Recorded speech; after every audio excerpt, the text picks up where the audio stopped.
ಒಂದು ಮಾತಾಡೋ ಹೂವ ಕಂಡೆ ನಾನು,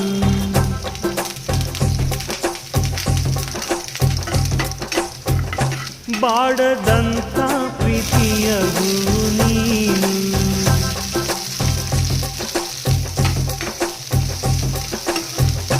ನಿನ್ನ ಮನಸ್ಸಾಗೆ ಎಲ್ಲ ಬರಿಜೇನು, ಇನ್ನು ಇದಕ್ಕಿನ್ನ ದೊಡ್ಡದಲ್ಲ ಏನು. ನನ್ನ ಬಾಳ ಸಂತೋಷವೆಲ್ಲ ನೀನೆ, ನನ್ನ ಹಾಡು ಸಂಗೀತವೆಲ್ಲ ನೀನೆ. ನನ್ನುಸಿರು ಪ್ರಾಣ ಬದುಕು ಎಲ್ಲ ನೀನಮ್ಮ, ನನ್ನಾಸೆ ಕನಸ ಉಳಿಸೋ ಜೀವ ನೀನಮ್ಮ.